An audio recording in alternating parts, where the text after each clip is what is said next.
নমস্কাৰ বাতৰিলৈ স্বাগতম জনাইছো ৰাজ্যৰ ২৩,৯৫৬ গৰাকী ষ্টেট পুল আৰু ঠিকা ভিত্তিক শিক্ষকক আজি নিযুক্তি পত্ৰ বিতৰণ কৰা হ'ব এক বৃহৎ কাৰ্যসূচীৰ আয়োজন কৰা হৈছে নিয়মীয়া পদত নিযুক্তি দিয়া হ'ব আজি ২৩,৯৫৬ গৰাকী ঠিকা ভিত্তিক শিক্ষকক খানাপাৰাত নিযুক্তি পত্ৰ বিতৰণৰ ডাঙৰ সমাৰোহৰ আয়োজন কৰা হৈছে খানাপাৰাত কিছু সময় পিছতে এই কাৰ্যসূচী খানাপাৰাত মুখ্যমন্ত্ৰীয়ে বিতৰণ কৰিছে নিযুক্তি পত্ৰ বিতৰণ কৰিব আৰু ৩টা বছৰতে আমি পোনপটীয়াকৈ আপোনালোকক দেখুৱাইছো নিযুক্তি পত্ৰ বিতৰণৰ বাবে ইতিমধ্যে এটা দেখা গৈছে বহুজনৰ ভিৰ আৰু এই ৩ বছৰত ১,২৪,৩৪৫টা নিযুক্তিৰ দাবী ইতিমধ্যে মুখ্যমন্ত্ৰীগৰাকীয়ে কৰিছে যে ৩ বছৰত চৰকাৰে ১,২৪,৩৪৫টা নিযুক্তি দিছে মুখ্যমন্ত্ৰী ডক্টৰ হিমন্ত বিশ্ব শৰ্মাই ইয়াৰ পূৰ্বে যি তেওঁৰ ছ'চিয়েল মিডিয়া পেজত লাইভ আহিছিল তাতে তেওঁ উল্লেখ কৰিছিলে যে এই যি আজিৰ দিনটো এটা খুব গুৰুত্বপূৰ্ণ দিন তেওঁ অভিহিত কৰিছিলে আৰু তেওঁ কৈছিলে যে ২ ছেপ্টেম্বৰৰ দিনটোৰ পৰা এই শিক্ষকসকলে ২০১১-২০১২ চনত যেতিয়া তেওঁ শিক্ষামন্ত্ৰী হৈ থকাৰ সময়ছোৱাতে নিযুক্তি দিছিলে এই শিক্ষকসকলক তেওঁলোকৰ জীৱনলৈ আজিৰ দিনটো এটা নতুন দিশ আনিব বুলি মুখ্যমন্ত্ৰীয়ে উল্লেখ কৰিছিলে কৈছিলে যে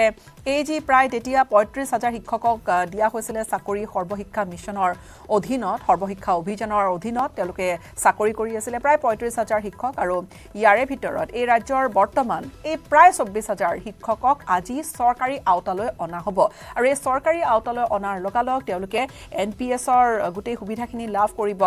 মুখ্যমন্ত্ৰীয়ে এই ধৰণে কৈছিলে যে আজিৰ নিযুক্তিৰ পিছতে এই শিক্ষকসকলে তেওঁলোকে জীৱনত এটা সুৰক্ষা এটা লাভ কৰিব বা এটা সুৰক্ষিত অনুভৱ কৰিব নিৰাপত্তা এটা আহিব NPSৰ কথাখিনি তেওঁ উল্লেখ কৰিছিলে মুখ্যমন্ত্ৰীগৰাকীয়ে যে NPS লাভ কৰিব বা তেওঁলোকৰ পৰিয়ালে কি ধৰণৰ সুবিধাখিনিৰ বাবে এতিয়া তেওঁলোকে সুবিধাখিনি লাভ কৰিবলৈ সক্ষম হ'ব সেই গোটেইখিনি কথা ইতিমধ্যে কৈছিলে শিক্ষকৰ যি আজি আনুষ্ঠানিক এই নিযুক্তি পত্ৰ বিতৰণ কাৰ্যসূচী তেওঁলোকক স্থায়ী এটা ব্যৱস্থা কৰা হৈছে স্থায়ী আচলতে নিযুক্তিৰ এই গোটেই প্ৰক্ৰিয়াটো ৰাজ্যৰ ২৩,০০০ পুনৰ কৈছো ২৩,৯৫৬ গৰাকী ষ্টেট পুল আৰু ঠিকা ভিত্তিক শিক্ষকক এই নিযুক্তি পত্ৰ বিতৰণ কাৰ্যসূচী কিছু সময় পিছতে মুখ্যমন্ত্ৰী উপস্থিত হ'ব ২৩,৯৫৬ গৰাকী শিক্ষক চৰকাৰী আওতালৈ আহিব আৰু ইয়াৰ লগে লগে তেওঁলোকে এলিজিবল হ'ব NPSৰ অধীনত তেওঁলোক আহিব আন যিবোৰ সা সুবিধা তেওঁলোকে সেইখিনি লাভ কৰিব চৰকাৰী আওতালৈ অহাৰ লগালগ নিয়মীয়া পদত নিযুক্তি অৰ্থাৎ এই পদসমূহ নিয়মীয়া পদ স্থায়ী পদ নিয়মীয়া পদত নিযুক্তি ২৩,৯৫৬ গৰাকী ঠিকা ভিত্তিক শিক্ষকৰ খানাপাৰাত নিযুক্তি পত্ৰ বিতৰণ সমাৰোহৰ আয়োজন কৰা হৈছে ডাঙৰ আয়োজন খানাপাৰাত আৰু খানাপাৰাত কিছু সময় পিছতে মুখ্যমন্ত্ৰী উপস্থিত হ'ব মুখ্যমন্ত্ৰী ডক্টৰ হিমন্ত বিশ্ব শৰ্মাই বিতৰণ কৰিব নিযুক্তি পত্ৰ ৩ বছৰত ইয়াৰে সৈতে ১,২৪,৩৪৫টা নিযুক্তিৰ কথা উল্লেখ কৰিছে মুখ্যমন্ত্ৰীগৰাকীয়ে আৰু এই মুহূৰ্তত আচলতে বহুকেইগৰাকী তাত থকা শিক্ষকৰ সৈতে কথা পাতিছিলে আমাৰ সতীৰ্থ বীৰেঞ্চি ডেকাই আমাৰ সাংবাদিক বীৰেঞ্চি ডেকাৰ সৈতে এই মুহূৰ্তত সংযুক্ত হ'ম বীৰেঞ্চি নিশ্চয়কৈ আচলতে আজি চৰকাৰৰ ৰাজ্য চৰকাৰৰ যি ১,০০,০০০ নিযুক্তি সেই নিযুক্তি প্ৰক্ৰিয়াৰ আজি এটা ঐতিহাসিক ক্ষণ আৰু সেই ঐতিহাসিক ক্ষণ আপুনি এই মুহূৰ্তত দেখিছে যে ২৩,৯৫৬ গৰাকী শিক্ষকক আজি স্থায়ীভাৱে ইয়াত নিযুক্তি পত্ৰ প্ৰদান কৰিব যিসকল শিক্ষকে উচ্চ আৰু নিম্ন প্ৰাথমিকৰ ঠিকা ভিত্তিক আৰু ষ্টেট পুল শিক্ষক হিচাপে কাম কৰি আছিল আজি সেইসকল শিক্ষকক এনেধৰণে খানাপাৰা ফিল্ডত এনেকুৱা ৰাজহুৱা এক অনুষ্ঠানত মুখ্যমন্ত্ৰীগৰাকীয়ে তেওঁলোকক আজি নিযুক্তি পত্ৰ প্ৰদান কৰিব আৰু নিযুক্তি পত্ৰ প্ৰদান অনুষ্ঠান এনেধৰণে এতিয়া সকলোখিনি প্ৰস্তুতি কৰি তোলা হৈছে আৰু দেখা পোৱা গৈছে যে ইয়াত পুৱাৰে পৰা আচলতে সকলো যিসকল শিক্ষকে আচলতে ইয়াত তেওঁলোকে আজি নিযুক্তি পত্ৰ লাভ কৰিব তেওঁলোকে আজি ইয়াত আহি উপস্থিত হৈছে বাইদেউ মই আপোনাৰ ওচৰলৈ আহিছোঁ যে আজি এটা উঠি দিলে ভাল হয় যে আজি এটা আপোনালোকৰ কাৰণে এটা ঐতিহাসিক দিন এই মুহূৰ্তত আপোনালোকে নিযুক্তি পত্ৰ লোৱাৰ প্ৰাক মুহূৰ্তত কি ক'ব এই মুহূৰ্তত নিশ্চয়কৈ আমি আজি সুখী হৈছোঁ আমাক এটা স্থায়ী নিযুক্তি দিছে কিন্তু এই কামটো যদি আজি ১০-১২ বছৰ আগতে কৰিলেহেঁতেন বেছি সুখী হ'লোহেঁতেন আপুনি কিমান চনত নিযুক্তি পাইছিল ২০১২ চনতে নিযুক্তি পালোঁ আজি ১২ বছৰে কাম কৰিলোঁ কিন্তু সেই ১২ বছৰৰ মূল্য নাইকিয়া কৰি দিলে সেইটোৱে আমাৰ দুখ আজি আপোনালোকে 12 বছৰ অপেক্ষা কৰিবলগীয়া হ'ল হয় হয় আৰু এই 12 বছৰ যিটো মানে আমি বেতন সুৰক্ষা বিচাৰিছিলোঁ সেইটো আমি নাপালোঁ আমি এতিয়া আমাৰ জুনিয়ৰতকৈও জুনিয়ৰ হৈ গ'লোঁ আমি মানে তেওঁলোকৰ ওচৰত কিবা এটা হেয় জ্ঞান হ'বলগীয়া হৈছে আমাৰ এতিয়া সেইটোৱে আমাৰ দুখ লাগে তথাপিও সেই দুখৰ মাজতে তথাপিও আপোনালোকে আজি স্থায়ীভাৱে এটা নিযুক্তি লাভ কৰিছে সেই কথাটোক লৈ কি ক'ব স্থায়ী নিযুক্তি আমি সদায় কামনা কৰিছিলোঁ আমি সদায় চৰকাৰক দাবী কৰি আহিছিলোঁ আমি কৰিবলৈ কৰি দিছে সেইটো কাৰণে আমি সুখী আমি সন্তুষ্ট কিন্তু ইয়াতকৈ বেছি সন্তুষ্ট হ'লোহেঁতেন যদি 12 বছৰ আগত কৰিলেহেঁতেন নিশ্চয়কৈ ধন্যবাদ জনাইছোঁ এনেধৰণে যে বিভিন্ন ধৰণৰ আচলতে সুবিধা অসুবিধা আছে বাইদেউ মই আপোনাৰ ওচৰলৈ আহিছোঁ আপুনি আজি নিযুক্তি পত্ৰ ল'ব আহিছে নিযুক্তি পত্ৰ লোৱাৰ মানে ঠিক প্ৰাক মুহূৰ্তত এই মুহূৰ্তত আপুনি কি ক'ব অকণমান থিয় হৈ দিলে ভাল হয় কি ক'ম ভাল লাগিছে আজি সুদীৰ্ঘ এটা অপেক্ষাৰ অন্ত পৰিলে কাৰণ আমি 2014 চনৰ পৰা যি ঠিকাভিত্তিক শিক্ষকৰ এটা টেগ পাই আছিলোঁ সেইটো আজিৰ পৰা নোহোৱা হ'ব আজিৰ পৰা হয়তো আমি এতিয়া নিজকে স্থায়ী শিক্ষক বুলি চিনাকি দিব পাৰিম আৰু অলপকৈ বেয়াও লাগিছে কাৰণ মোৰে কিছুমান সহকৰ্মী তেওঁলোকৰ ইতিমধ্যে বয়স যথেষ্ট হৈছে তেওঁলোকে এই অনুষ্ঠানত হয়তো কিছুমানে অংশগ্ৰহণ কৰা নাই কাৰণ তেওঁলোকৰ অৱসৰ গ্ৰহণ কৰিবলৈ বেছি দিন নাই গতিকে তেওঁলোকলৈ বেয়া লাগিছে আৰু আপোনালোকে বিচাৰি আছিল যে আপোনালোকৰ কিছু দাবী আছিল যে আপোনালোকক যি ধৰণে আচলতে স্থায়ী নিযুক্তি হ'ব তাত কিছু আপোনালোকে কিছু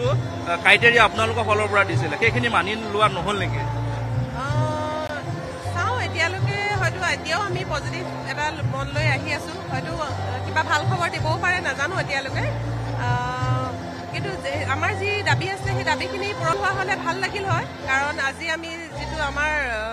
10 বছৰৰ অভিজ্ঞতা সেয়া যদি আমি আকৌ নতুনকৈ আমি নৱনিযুক্তি হিচাপে যদি আমি অংশগ্ৰহণ কৰোঁ তেতিয়াহ'লে হয়তো আমাৰ যথেষ্ট আমাৰ লোকচান হ'ব বুলি ভাবোঁ বিশেষকৈ দৰমহাৰ ক্ষেত্ৰত এই ক্ষেত্ৰত এতিয়া বাকীখিনি ইয়াৰ পিছৰ পৰ্যায়তহে গম পাম এতিয়ালৈকে মই সেইকাৰণে এই বিষয়ত একো নকওঁ নিশ্চয়কৈ আচলতে এনেদৰে যে 23,956 গৰাকী দাদা আপোনাৰ ওচৰলৈ আহিছোঁ যে আজি আপোনালোকৰ কাৰণে এটা বৃহৎ নিযুক্তি প্ৰক্ৰিয়া স্থায়ীভাৱে আপোনালোকে আজি নিযুক্তি লাভ কৰিব নিযুক্তি পত্ৰ লোৱাৰ পাক মুহূৰ্তত কি ক'ব আপোনালোকৰ মনৰ অনুভৱ কেনেকুৱা এই অনুভৱটো মানে কি ক'ব আপোনাৰ বহুতো আনন্দ লাগিছে মোৰ মানে হিমন্ত ছাৰৰ মই বহুত ধন্যবাদ দিছোঁ ইমান দিনৰ পিছত মোৰ যিটো দাবীটো আছিল নিয়মীয়াকৰণৰ কাৰণে মই যি আছোঁ তো নিয়মীয়াকৰণ কৰিলে মোৰ বহুত ভাল লাগিছে এতিয়া মোৰ পৰিয়ালৰ সুৰক্ষা হ'ল মোৰ সুৰক্ষা হ'ল আৰু ছাত্ৰ ছাত্ৰী যিমান ছাত্ৰ ছাত্ৰী আছে এই ছাত্ৰ ছাত্ৰীৰ কাৰণে মানে হিমন্ত ছাৰ যিবিলাকে পদক্ষেপ গ্ৰহণ কৰিছে সেইটো বহুতেই বল পদক্ষেপ কৰিছে আৰু মোৰ সদায় চেষ্টা থাকিব কি অসমৰ ছাত্ৰ ছাত্ৰী যিমান আছে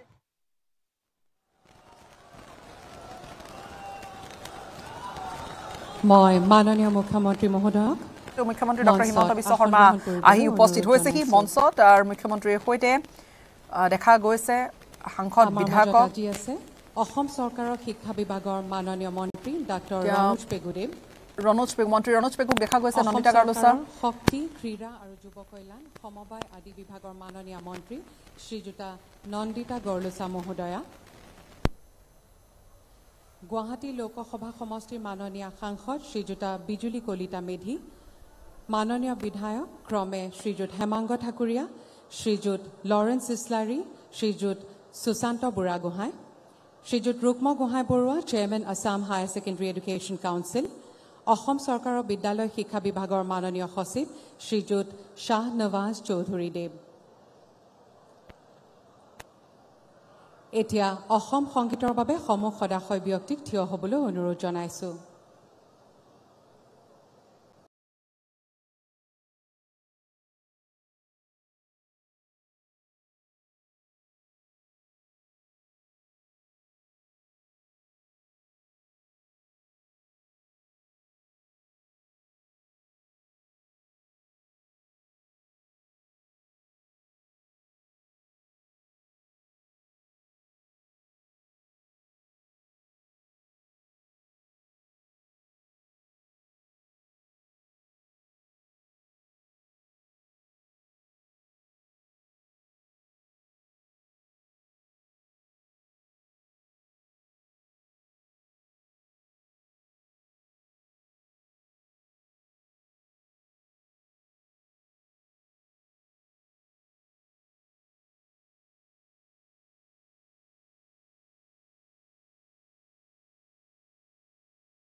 নমস্কাৰ পৰম শ্ৰদ্ধাভাজন সুধীবৃন্দ অসমৰ শিক্ষা ক্ষেত্ৰৰ বাবে আজিৰ দিনটো অতিকৈ স্মৰণীয় কিয়নো আজি প্ৰাথমিক শিক্ষা সঞ্চালকালয়ৰ অধীনত সমগ্ৰ শিক্ষাৰ অধীনস্থ উচ্চ আৰু নিম্ন প্ৰাথমিক বিদ্যালয়ৰ এক বৃহৎ সংখ্যক ঠিকাভিত্তিক আৰু ষ্টেট পুল শিক্ষকক স্থায়ী নিযুক্তি পত্ৰ প্ৰদান কৰা হ'ব এই উপলক্ষে অসম চৰকাৰৰ বিদ্যালয় শিক্ষা বিভাগৰ দ্বাৰা আয়োজিত এই অনুষ্ঠানলৈ আয়োজকসকলৰ হৈ মই আপোনাসবক আন্তৰিক সম্ভাষণ সহ আদৰণি জনাইছো এতিয়া মই অসম চৰকাৰৰ বিদ্যালয় শিক্ষা বিভাগৰ মাননীয় সচিব শ্ৰীযুত শাহনৱাজ চৌধুৰী দেৱক আদৰণি ভাষণ প্ৰদান কৰিবলৈ অনুৰোধ জনাইছো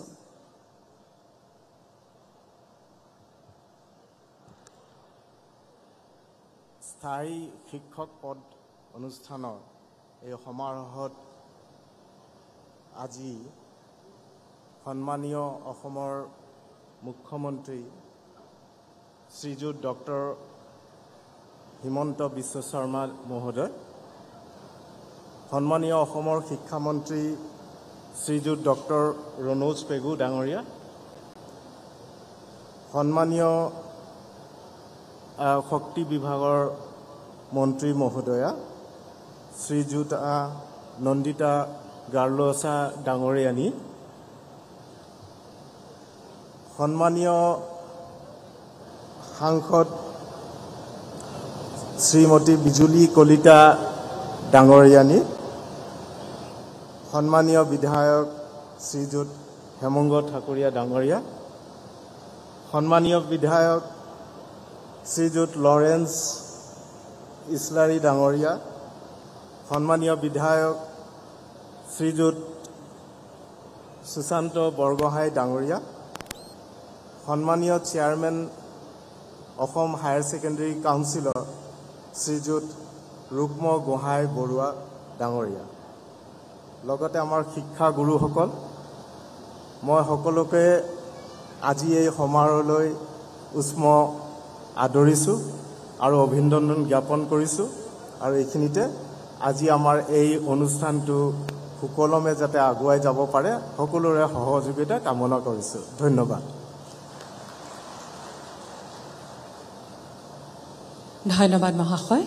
এতিয়া মই আজিৰ অনুষ্ঠানৰ সন্মানীয় অতিথি অসম চৰকাৰৰ শিক্ষা বিভাগৰ মাননীয় মন্ত্ৰী ডাক্তৰ ৰণোজ পেগু দেৱক তেখেতৰ ভাষণ প্ৰদান কৰিবলৈ অনুৰোধ জনাইছো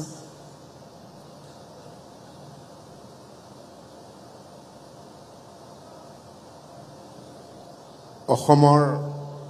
জনপ্ৰিয় মাননীয় মুখ্যমন্ত্ৰী ডক্টৰ হিমন্ত বিশ্ব শৰ্মা ডাঙৰীয়া মোৰ কেবিনেট সতীৰ্থ অসম চৰকাৰৰ মাননীয় মন্ত্ৰী নন্দিতা গাৰ্লছা ডাঙৰীয়ানী আমাৰ গুৱাহাটী লোকসভা সমষ্টিৰ মাননীয় সাংসদ বিজুলী কলিতা ডাঙৰীয়ানী আমাৰ মাজত উপস্থিত থকা সন্মানীয় বিধায়ক হেমাংগ ঠাকুৰীয়া ডাঙৰীয়া লুইচ ইছলাৰী ডাঙৰীয়া শ্ৰী সুশান্ত বৰগোহাঁই ডাঙৰীয়া আসাম হায়াৰ ছেকেণ্ডেৰী এডুকেশ্যন কাউন্সিলৰ অধ্যক্ষ ৰুক্ম গোহাঁই বৰুৱা ডাঙৰীয়া আৰু বিদ্যালয় শিক্ষা বিভাগৰ সচিব মাননীয় শ্ৰী শাহনৱাজ চৌধুৰী ডাঙৰীয়া প্ৰাথমিক শিক্ষা বিভাগৰ সঞ্চালিকা সুৰঞ্জনা সেনাপতি ডাঙৰীয়ানী প্ৰমুখ্যে কৰি বিদ্যালয় শিক্ষা বিভাগৰ বিষয়াসকল ইয়াত উপস্থিত হোৱা অসম চৰকাৰৰ সমগ্ৰ শিক্ষাৰ অধীনৰ আৰু ষ্টেট পুলৰ কৰ্মৰত ঠিকাভিত্তিক শিক্ষক শিক্ষয়িত্ৰীসকল আপোনালোকৰ পৰিয়ালৰ লগত অহা পৰিয়ালৰ ব্যক্তিসকল উপস্থিত সাংবাদিক বন্ধু বান্ধৱী সুধীবৃন্দ ৰাইজ আপোনালোক সকলোকে মোৰ ফালৰ পৰা নমস্কাৰ জ্ঞাপন কৰিছোঁ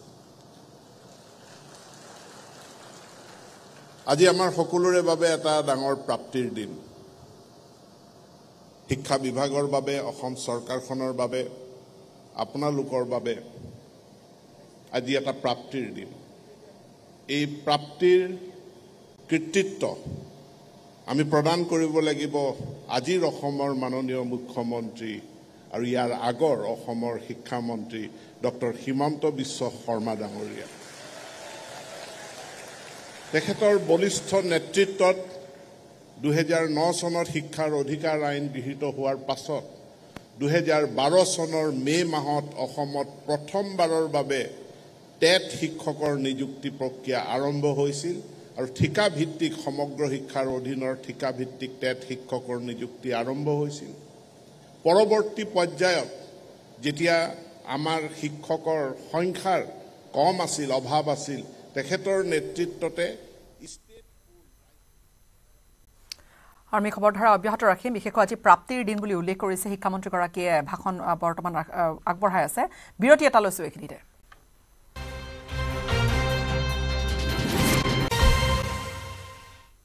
খানাপাৰাত শিক্ষকলৈ নিযুক্তি পত্ৰ বিতৰণ কাৰ্যসূচী পোনপটীয়াকৈ পুনৰবাৰ লৈ গৈছো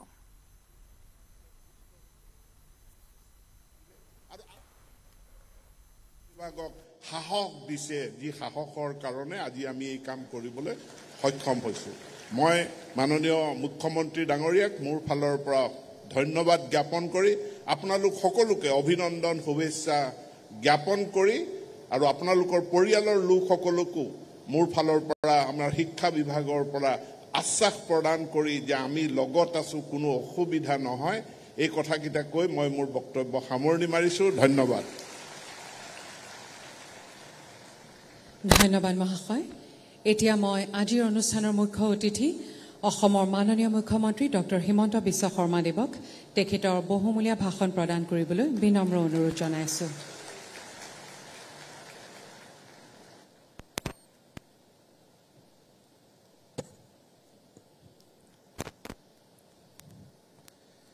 আজিৰ সভাত আমাৰ মাজত উপস্থিত অসম চৰকাৰৰ শিক্ষামন্ত্ৰী ডক্টৰ ৰণোজ পেগু ডাঙৰীয়া শক্তি বিভাগৰ মন্ত্ৰী শ্ৰীমতী নন্দিতা গাৰ্লুছা ডাঙৰীয়া আমাৰ মাজত উপস্থিত সন্মানীয় বিধায়ক লৰেন্স ইছলাৰী ডাঙৰীয়া হেমাংগ ঠাকুৰীয়া ডাঙৰীয়া গুৱাহাটী লোকসভা সমষ্টিৰ সন্মানীয় সাংসদ বিজুলী কলিতা মেধি ডাঙৰীয়ানী শিক্ষা বিভাগৰ সচিব শাহ নৱাজ ডাঙৰীয়া আমাৰ মাজত উপস্থিত অসম উচ্চতৰ মাধ্যমিক শিক্ষা সংসদৰ অধ্যক্ষ শ্ৰী ৰুক্ম গোহাঁই বৰুৱা ডাঙৰীয়া অসমৰ বিভিন্ন প্ৰান্তৰ পৰা অহা আৰু আজি নিযুক্তি পত্ৰ ল'বলৈ অহা সন্মানৰ শিক্ষক শিক্ষয়িত্ৰীসকল আৰু তেখেতসকলৰ লগত অহা পৰিয়ালবৰ্গ আজি আপোনালোকক দেখি মোৰ মনটো 2012-2017 চনলৈ উৰি গৈছে কাৰণ সেই সময়ছোৱাত আমি সকলোৱে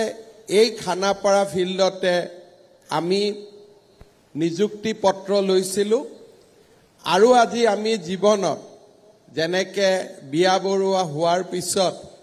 গিৰিয়েক ঘৈণীয়েকে মিলি স্বামী স্ত্ৰীয়ে মিলি 25 বছৰীয়া উৎসৱ পাতে 50 বছৰীয়া উৎসৱ পাতে তেনেকৈ আমি দ্বিতীয়বাৰ ইয়াতে আকৌ আমাৰ নিযুক্তি পৰ্বত অংশগ্ৰহণ কৰিবলৈ আমি ইয়াত উপস্থিত হৈছোঁ এই নিযুক্তি পত্ৰ লাভ কৰাৰ ফলত আমি কি ধৰণে উপকৃত হ'ম এই বিষয়ে বিভিন্ন চিন্তা চৰ্চা চলিছে আৰু মই কেইটামান কথা আপোনালোকক ক'ব খুজিছোঁ প্ৰথম কথা ঠিকা ভিত্তিত শিক্ষক কৰবাত নহয় কৰবাত নামটো নিজৰে ভাল নালাগে আজিৰ পৰা আপোনালোকৰ নামৰ সন্মুখত থকা ঠিকা ভিত্তিক শব্দটো উঠি যাব আজিৰ পৰা আপোনালোক অকল শিক্ষক হ'ব সেইটো এটা আমাৰ জীৱনৰ এটা ডাঙৰ প্ৰাপ্তি কাৰণ ইমান দিনে কৰবাত নহয় কৰবাত যদি ঠিকা ভিত্তিক শব্দটো আমাৰ সন্মুখত নাথাকিলেহেঁতেন আমাৰ মনটো হয়তো আৰু ভাল লাগিলহেঁতেন অহাকালি যেতিয়া আমি স্কুলত যোগদান কৰিম আমি নিজক শিক্ষক হিচাপে যোগদান কৰি মনটো আপোনালোকৰ বহুত পাতল পাতল লাগিব অহাকালি আপোনালোকে নিজৰ অভিজ্ঞতা মোক নিজে ক'ব আপোনালোকে নিজে অনুভৱ কৰিব যে জীৱনত এটা ডাঙৰ পৰিৱৰ্তন আহিল ইয়াৰ পিছত যেতিয়ালৈকে আমি ঠিকা ভিত্তিক শিক্ষক হৈ আছিলোঁ আমাৰ সন্মুখত অৱসৰকালীন আমি কি পেনশন পাম তাক আমি কোনেও নাজানিছিলোঁ। CPF-ত আমাৰ 10% দৰমহাৰ ধন জমা আছিলে আৰু লাহে লাহে দৰমহাৰ স্লেবটো বাঢ়ি যোৱাৰ পিছত CPF-ৰ আওতাৰ পৰাও আমি বাহিৰত আছিলোঁ। এতিয়া যিসকলৰ 25 বছৰ আৰু 10 বছৰ চাকৰি এতিয়াও থাকিব, আপোনালোকে জানে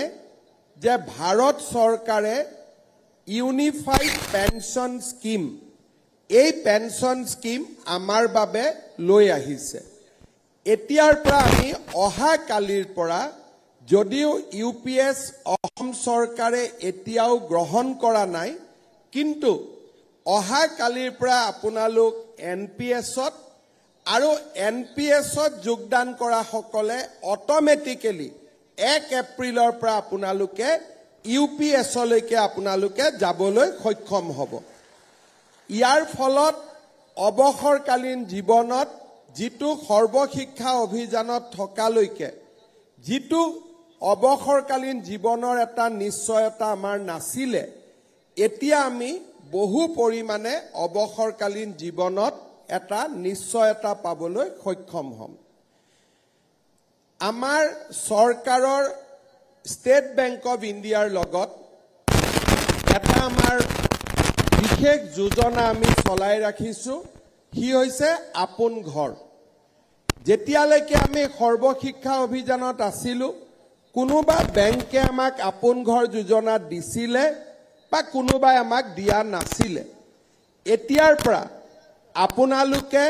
আপোন ঘৰ যোজনাৰ অধীনত আপোনালোকে ঘৰ বনাবৰ বাবে ষ্টেট বেংক অফ ইণ্ডিয়াৰ পৰা বিনা মৰ্টগেজত আপোনালোকে লোন ল'বলৈ সক্ষম হ'ব। মই ষ্টেট বেংক অফ ইণ্ডিয়াকো কৈ দিম যে সৰ্বশিক্ষা অভিযানৰ পৰা নতুনকৈ নিয়মীয়া হোৱা শিক্ষক শিক্ষয়িত্ৰীসকলক যাতে আপোন ঘৰ যোজনাত আমি যিকোনো ধৰণৰ সুবিধা আমি প্ৰথমে দিওঁ, অগ্ৰাধিকাৰ ভিত্তিত দিওঁ, তাৰ বাবে